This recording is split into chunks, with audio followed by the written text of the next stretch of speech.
I don't suppose you've recognized there's a number of serious things going on in our world today. There's Ben Harvey. He wreaked havoc on us. I'm sorry, I didn't mean to pick you. 2 Sundays in a row though, right? Gotcha.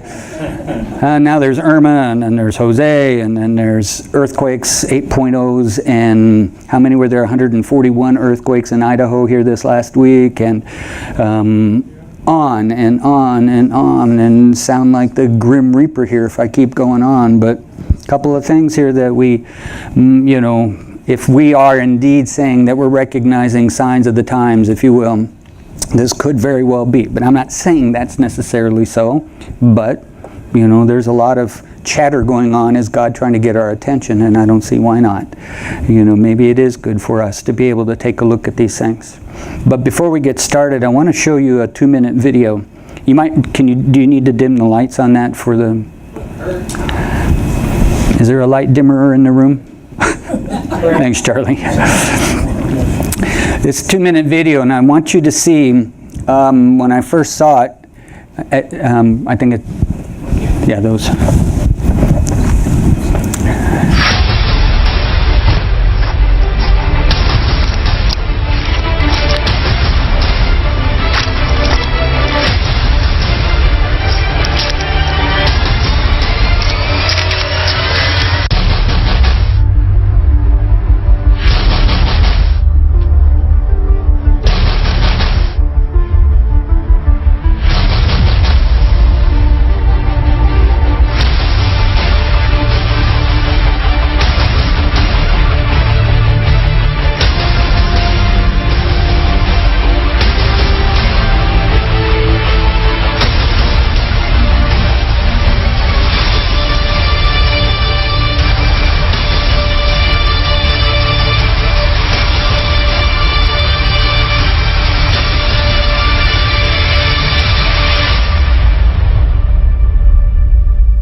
So we have Irma, we have Harvey, we have earthquakes, we have Chinese Navy in the Red Sea. They're showing off aircraft carriers and fighter jets. We have North Korea, of course, with their nukes and things, kind of puffing up, if you will. And you're going to say, wow, Mark, thanks. It's really going to be an uplifting message today, but that, if anything, is the scariest of all. Did you notice what it was? It's an Iranian propaganda film of Iranian soldiers getting suited up to take Jerusalem. Now, if there isn't anything more scary, if Chinese in the Red Sea, not Red Sea, but the Chinese Sea, and all this burgeoning military muscle flex. But then when you see a film going out like that, by the way, this is a couple years old. I played this back a couple of years ago when I was teaching a class at Rolling Hills. And I had expressed that I didn't know what it said on the bottom because it's in Arabic. And a lady in the back of the room raised her hand. She says, I can tell you what it says, because she could read Arabic. And it says, it was talking about to suit up, now's the time to take Jerusalem, or something along those lines. So Iran's focus is there. We need to be so concerned about that, quite honestly. We can't be like the classic ostrich with their head in the sand. We are the people that God is counting on to affect this world. Are we not? Aren't we as his children? He says, okay, I'm going to raise you up. And we're going to see that. I'm not just talking off the top of my head, which is why I've lost all this hair. I've learned to be more factual, and then I keep my hair. It's just that simple. If I really didn't know better, I would recognize that maybe Ezekiel 38 and 39 are much closer than we've ever thought. And if you don't know what that is, then go study it. I think you guys were going through the prophets, right? He's one of the major ones. Did you get through him yet? No, we're headed to that now. Oh, okay. Just went through the minor prophets, now we're going through the major. Very well. It is prior in Isaiah. Okay, well then he speaks of this too. So between Isaiah and Ezekiel, you guys are going to go right through this very same stuff. But anyway, so I know that every generation seems to have said, "Oh, is this it? Oh, are we there? Is this it?" And it's the battle, the final battle for Jerusalem. But I really wouldn't be putting it past God to demonstrate that what it would look like when it is it.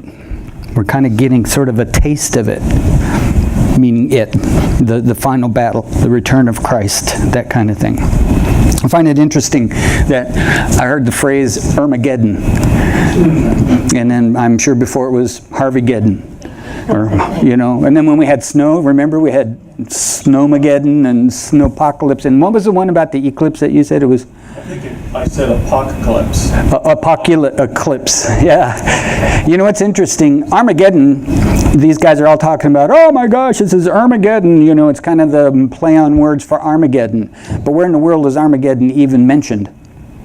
The Bible. Granted, Revelation. But I mean, yeah. So here they're all going, oh, this is just like what's happening in the Bible. Oh, no, I don't believe in the Bible, but this is just like what's happening in the Bible. Right?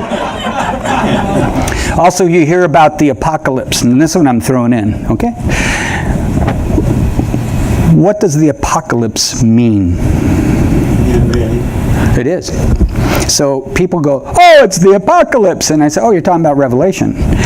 And not what is in Revelation, it's the exact Greek word. The Greek word for the revealing is apocalypse, and everybody goes, or it's apocalypto, or something like that. And everybody goes, oh, it's the apocalypse, and you go, oh, it's the revelation of Jesus Christ. And you go, you're quoting the Bible, way to go. And they're going to go wash their mouth out with soap when they found out. But it's because people don't understand that it's something that you can use as a leverage point when you're talking to people, saying, do you know what apocalypse really means? Yeah, it's destruction and it's hell. And you go, no, it's the revelation of Jesus Christ. That's the exact translation of apocalypto is revelation. The revelation, not a bunch of them. It's one. Got it? Okay, moving on. So, this, all in all, when we look at this, there should be a self-check mode that we should enter into. It should disturb us enough. We should see what's going on in the world. That 8.0, 8.1 in Mexico, and so many people dying, all at the time that there's these hurricanes and firestorms and all. I was so angry. I was so angry that I knew that I was angry and that I had to deal with it and ask God to forgive me, because there's some 15-year-old kid in Vancouver I want to hunt down who's playing with fireworks out in the hills, and it's like, what are you thinking? And then I had to catch myself and say, all right, I wanted to let my flesh play a little bit, okay? So I wanted to be angry because this guy had done something stupid and was ruining it for so many other people. And then I had to realize, okay, I wanted to be angry, I got it over with, asked for forgiveness, and moved on. I can still be mad at him. So now we should be looking at, as disturbing as all the things that are going on in our life, what is our personal walk with Him like today? Are we genuinely being about His business? And how are we utilizing the gifts that He's given us, the talents that He's blessed us with, to serve His purposes? Because there's this small, blip in time. Think about the timeline of history. Way back from the little infinity where time began. Somewhere time began, and God started it. And as that timeline has been going along, all of a sudden there's this blip. And that little blip, that little stumbling stone, is your life. And time continues on, and it'll end sometime. But how could we account for that little blip in the timeline? Your blip, my blip, if you will. And I know I'm going to fall. But I'm going to point out a number of texts that I want to draw your attention to this morning. But that little blip I was telling you about, My blip starts in 1951 and it's go to 20-something, and I don't know. But that's going to be called your time of accountability. What is your time of accountability? And I want to lay out this question to you. If you write anything down this morning, before you tune out and start thinking about pot roast this afternoon, I'd like you to think about this. And I genuinely want you to think about this, because we'll have one of those classic pregnant pauses after I mention this. Because there's something somber about this. Will it matter that you lived?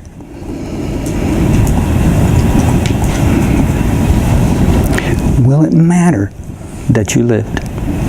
Well, exactly. Because there's going to be a time, that time of accountability, that we're going to be standing before the Lord, and He's going to say, okay, I gave you this blip of time. Mark told you about that blip, so, you know. How did you account for it? And so we're going to cover a couple of verses here that I would like to bring out here, because I want to know that my life has accounted for something. Because I don't want to just completely be content to endure until I die. I know that's a pretty tough statement, and I know I'm not making friends by saying that, but it's not, you know, the Scripture tells us in Timothy that Scripture is there to teach us and to rebuke us and to reprove us and to encourage us and to embolden us and to get us moving. As a matter of fact, there's 3 texts that I want to bring to your attention this morning.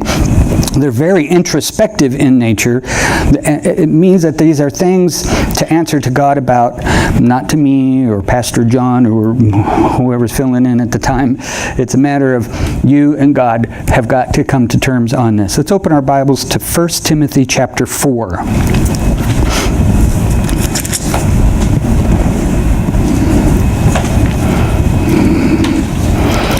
In 1 Timothy chapter 4, you can pick it up in verse 6, and he's talking about being an example to the brethren and be good ministers of Jesus Christ and things like that. But I'm going to start in verse 10. For therefore we both labor and suffer reproach, because we trust in the living God, who is the Savior of all men, especially of those that believe. Right? That's us. Let these things command and teach. Let no man despise thy youth, but be thou an example. What is the next word? Is there a word in front of the believers? Of the.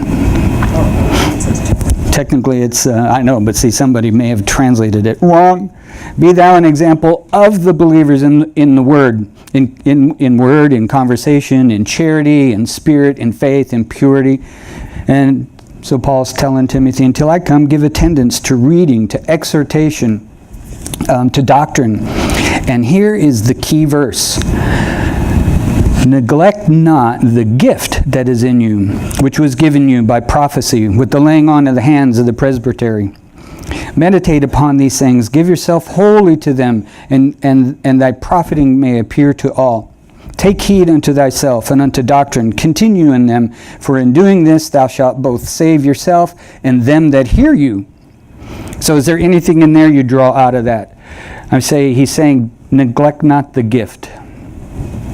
Now turn to 2 Timothy 1. Picking up in verse 3. I thank God, who I serve from my forefathers with pure conscience, and without ceasing I have remembrance of you in my prayers night and day, greatly desiring to see you, being mindful of your tears, that I may be filled with joy. When I call to remembrance the unfeigned faith that is in you, that first dwelt in your grandmother. So here he's building him up. He's encouraging young Timothy, his son in the faith. And he says, remember Lois and your mother Eunice. But verse 6 is our key verse. Wherefore I put thee in remembrance, that you would stir up the gift of God which is in you by the putting on of hands. For God hath not given us the spirit of fear. That's not one of the gifts of the Spirit. But of power and of love and of sound mind, which is self-control. And now turn to 1 Peter. These are the three verses I wanted to draw your attention to. 1 Peter 4.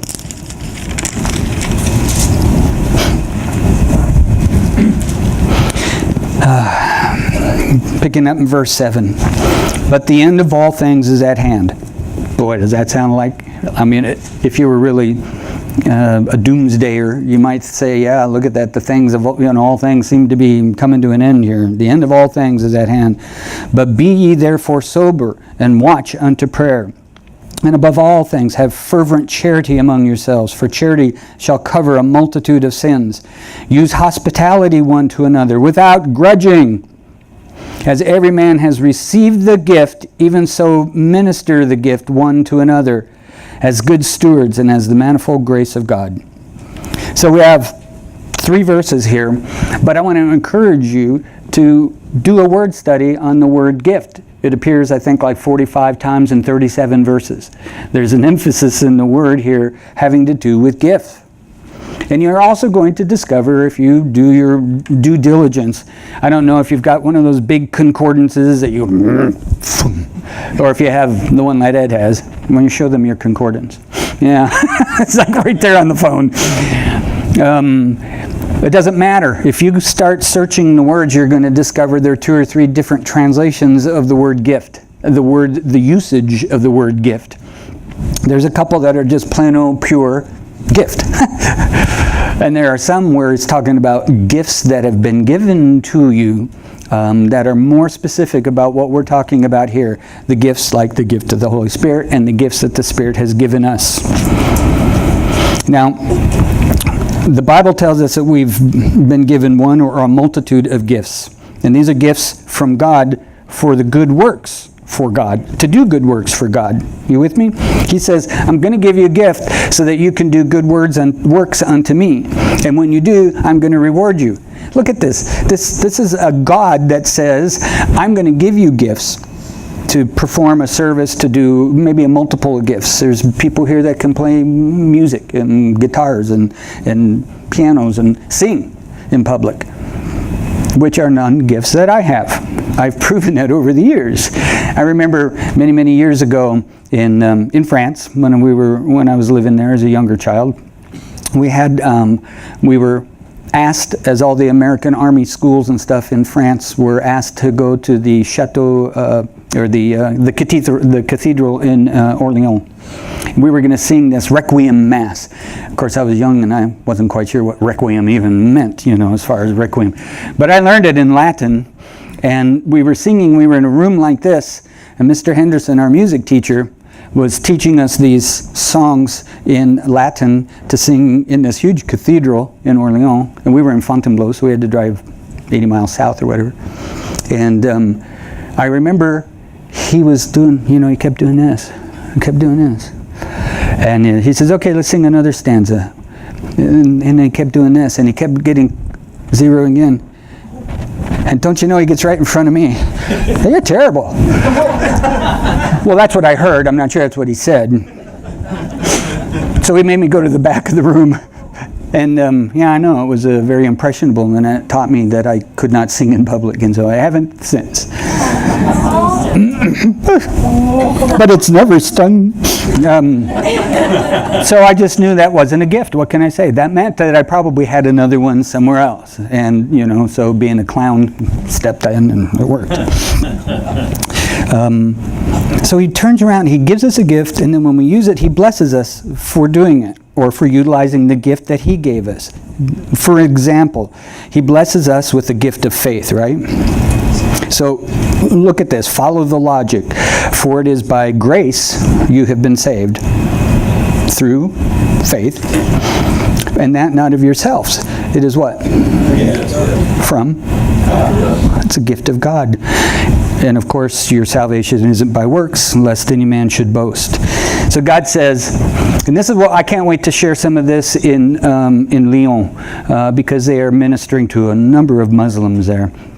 And Pastor Daniel said, if you can get any kind of message across, is to get the message across that God has already done everything for us, and that it's not like we're trying to to do something to make God love us, which is what happens in Islam, but it's more God has already done. He's taken care of all the details. Now all we have to do is just accept that through faith. And it's a gift that he's given us. So it's not only that we have to accept by faith. He says, in case you don't have it, I'll give that to you as a gift too. So everything is taken care of by God. And if we, see, when we really come to grips with that, when we really come to terms with the fact that I don't have to earn my salvation, Christ already took care of that for me, and through my baptism, I've demonstrated that to you as witnesses, saying, see, this is the commitment I've made in my heart and in my life. And God says he's the one that took care of all of that for us. It didn't cost us anything. So again, I want you to do your own word study on the word gift or gifts of God and trace it through the Bible. Technically, the definition of gift is a thing given willingly to someone without payment. You can actually look it up in the Greek and it says a present. Matter of fact, I have this present for you. Go ahead and open it. Probably won't shock you.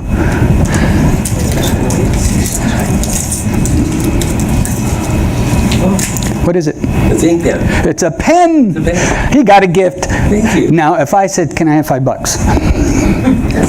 That's not a gift? There you go. Well, if I want to give you $5. Different. That's different. I'll take that as a Yeah. gift. See, you can gift me back if you wish.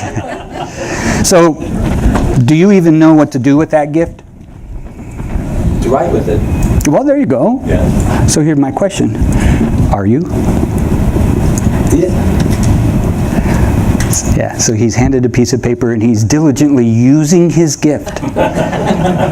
Now, had I asked him for $5 and he grudgingly gave it to me, was it a gift? So God gives us a gift and he says, give me $5. Does he? How many of you paid for the gift that you got from God? Yeah, Jesus paid it. But how many of you are using it? You see, we have an awful lot of us that have been given gifts by God, but it's sitting in a drawer somewhere. I'll pull it out someday, or it's precious and I've got it saved away. It's in some velour bag, in a nice safe spot in a safe or whatever.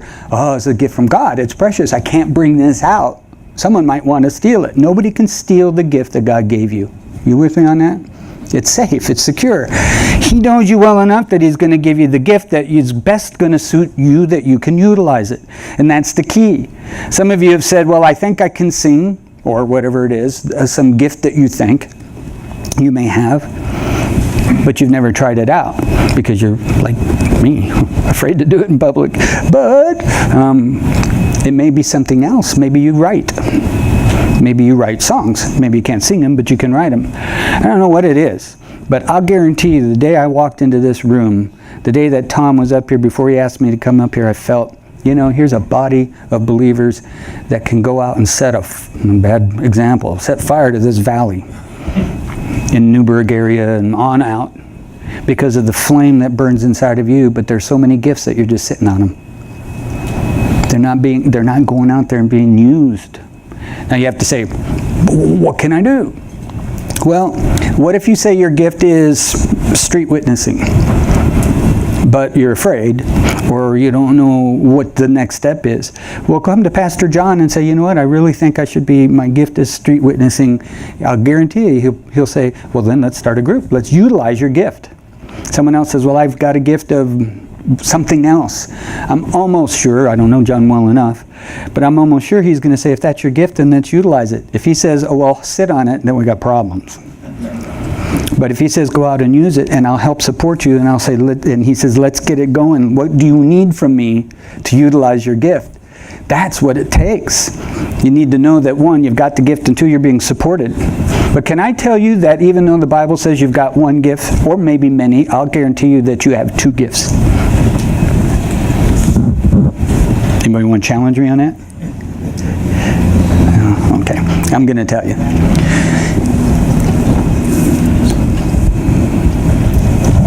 Actually, I'm going to wait a minute because I'm getting ahead of my notes. So get ready, that one's coming.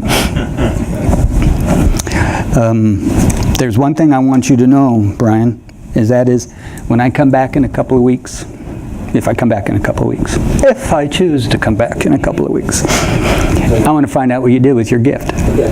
All right. All right? See, now you are going to be held accountable. Just as we are being held accountable about that little blip I was telling you about, that's that time of accountability. God says, I gave you a gift. I've given you a couple of gifts. What did you do with them? And there's that accountability. And so, if I'm back on the 1st, you're at the beach, right? I already know. Email me your assignment. So, you want to see what using your gift looks like? Let's turn back to the book of Acts. We'll make this quick.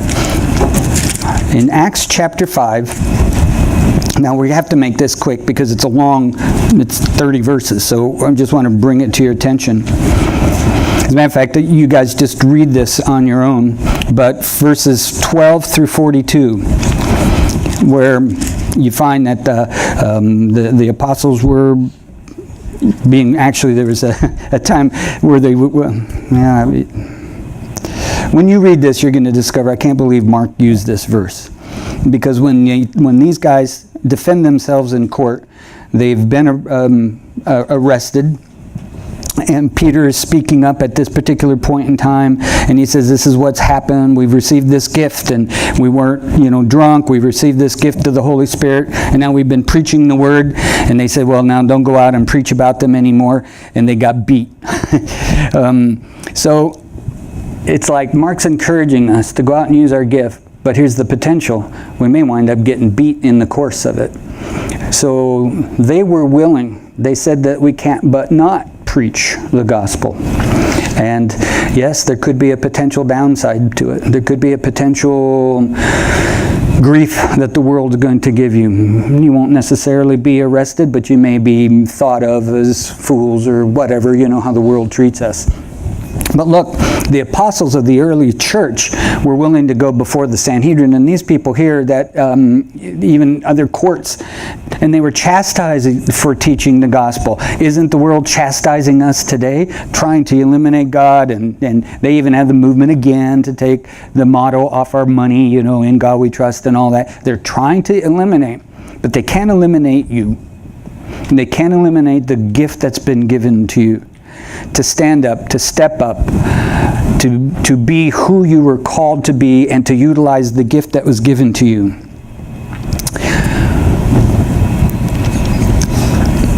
For further study there's 3 verses I wanted to really draw your attention to. You just write them down. In Romans 6:23, he writes in Romans, for the wages of sin is death, right? In parentheses you can say eternal death. That's what that word is. The wages of sin is eternal death, but the gift of God is what? So there's another gift, right? He's given you gifts, and he's also given you the gift of eternal life. How about in 1 Corinthians 7:7? Each of us has our own gift from God. One in this manner, and another in another manner. So like I say, some can sing and some can write and some can do whatever they do, because God has meted out the gifts that he needs. At where I work, a corporation of 250, 280 people at the credit union, everybody has a task. Now, I'm not an accountant, so I would easily drive that credit union to bankruptcy because I don't know how to do all that. When I was taking accounting and debits became credits and credits became debits, I said, okay, that's it, I'm out. That's just, I can't understand it.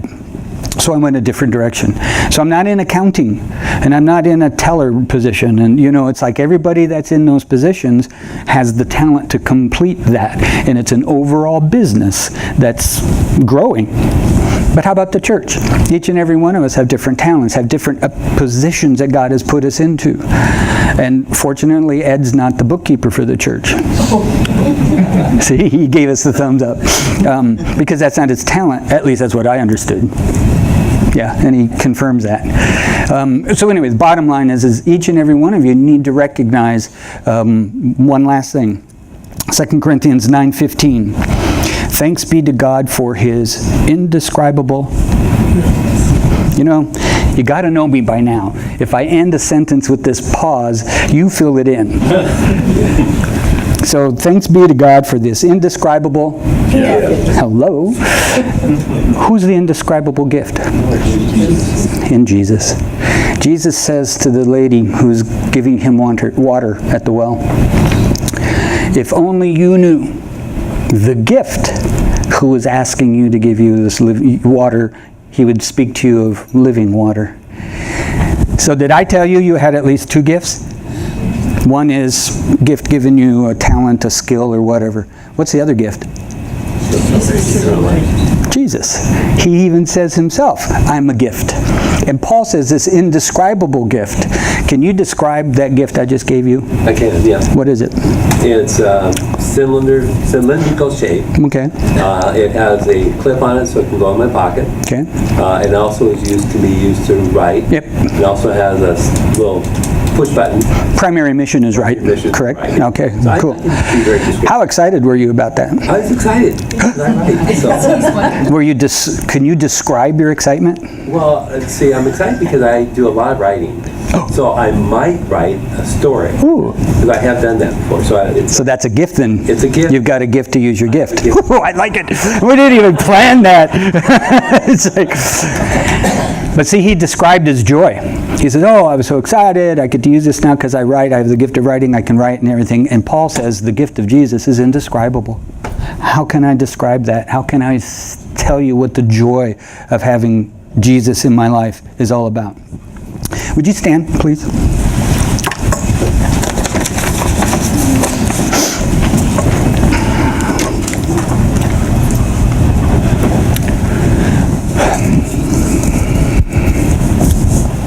Thank you. You can sit. Please.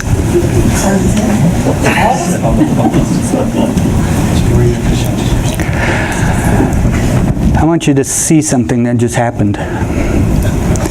Here's this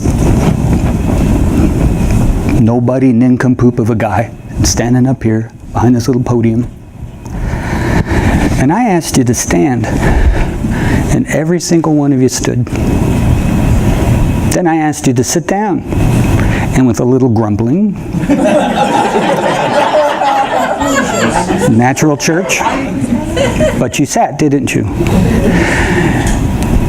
How is it that you are so obedient to me, nobody, and yet God says, I want you to use the gift I gave you, and you grumble? And you say, sound like you, right? That hurts. Well, it's supposed to, because I'm not coming back. I don't have to face it anymore, you know. No, I'm just kidding, Arch. The whole point here is that in 1 Timothy 4, it says, do not neglect the gift that is in you. That's a command. That's Scripture saying, Timothy, don't neglect the gift that's in you. And some of us have gifts and we're neglecting it. You know what else? If you look that up, it says, don't treat lightly. That's even harsher. If you look up the word that neglect means in the Greek, it says, don't treat lightly the gift that God has given you. If you've gotten a gift, then use it. Right. I'm going to read what you wrote. You know what I mean? Sorry to single you out so much, but it's just fitting so well. He also says in 2 Timothy, stir up the gift which is in you. And that's what my point was here today. I wanted to say, look, you got gifts. Stir them up. What is burning in your heart that you want to serve the Lord with? What is it that you want to do? We don't have much time left. We saw all the evidence around us. And we've spent so much time grumbling, well, you know, this people sprinkle, and these people dunk, and these people do real wine for communion, and these people just do grape juice. Who cares? Get out and be about his business and get the work done. You know, it's like, that's what he's called us to do. Now, this isn't beat the sheep time. This is admonishing. We also read in the Word where Timothy says the Word is good for admonishment, right? And so what I would love to see is Pastor Terry come here and see this church that is such a buzz. You know, he's saying, hey, wait, catch up. But wait for me. Let me catch up to you guys because you're utilizing the gifts that you've got. Can we make a deal about that? And then the last thing, that last verse we saw was in 1 Peter 5. He says, minister your gift one to another. So it begins here. If you want to practice and see how your gift is working and flowing and stuff, work amongst your brothers and sisters who love you, and they may make a joke, but they want to build you up and to set you out there in the world where you can use that gift. There's so much latent talent, godly talent in this body of believers. But as we can see, the times are waxing more and more evil. And how can we stand by with the gift that God has given us, and I'm hiding it, I'm holding it, I don't want to use it, when God's saying, now is the time. Now is the time to use it. So today, before we leave here, as we end in prayer, I want you to ask diligently, eyes closed, hearts bowed, to find out what is the gift that God has given you, or S, plural, gifts, and how you can utilize them for His glory. Now, you may already know the gift, but it might be lying sort of dormant.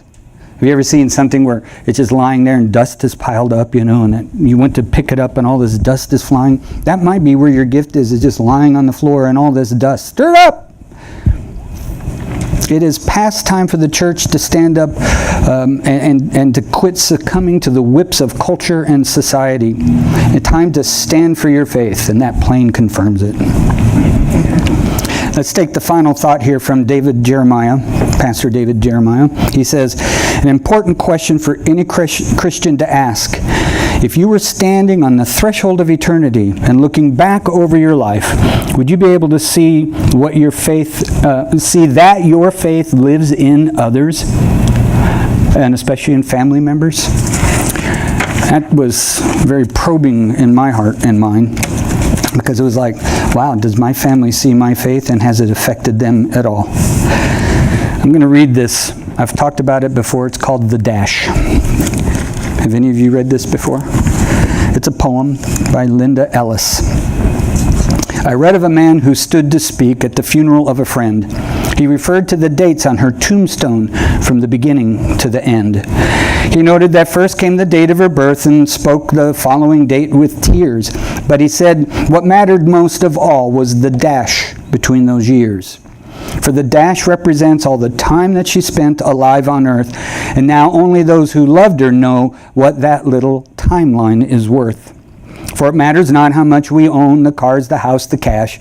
What matters is how we live and love and how we spend our dash. So think about this long and hard. Are there things you'd like to change, for you never know how much time is left that can still be rearranged? If we could just slow down enough to consider what's true and real, and always try to understand the way other people feel, and be less quick to anger and show appreciation more, and love the people in our lives like we've never loved before. If we treat each other with respect and more often wear a smile, remembering that this special dash might only last a little while. So when your eulogy is being read, with your life's actions to rehash, would you be proud of the things they say about how you spent your dash? It's funny how such a small little symbol like a dash between the dates has such a powerful meaning in our lives.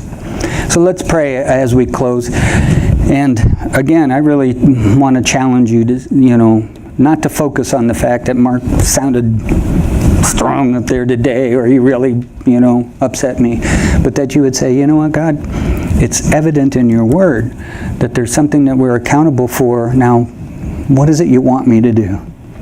So Lord, we do thank you. We thank you for your word. We thank you for the encouragement of your word. We thank you that you've given us many gifts, starting with Jesus. And then you've given us gifts of faith, grace unto us, the gift of righteousness. Oh Lord, when we just study how many gifts you've given us, it's a long list. But Lord, today, more importantly, I want to zero in on our own selves and say, what gift have you given us? Have I been using it? Have I been using it effectively? Am I at 10% or 100%? Or do I even know what it is? And so, Lord, today we here as a body of believers in Jesus Christ and the work that He did on the cross for us, we as saved sinners want to be in your army, Lord, and be about your business. What can we do? reveal to us, Lord, as we conclude this final song in our hearts. Tell us, Lord, what would you have us to do to step up and to step out? And may we be diligent about it. And Lord, I may go another step and say, and would you even open doors to demonstrate to us that we are utilizing the gift you've called us to, so that we're on the right track in these closing days of potentially the universe. So we come before you today, Lord, kind of a heavy message, but timely to be sure. And we ask for you to reveal yourself in so many ways unto us. And we ask that in Jesus' precious name. Amen.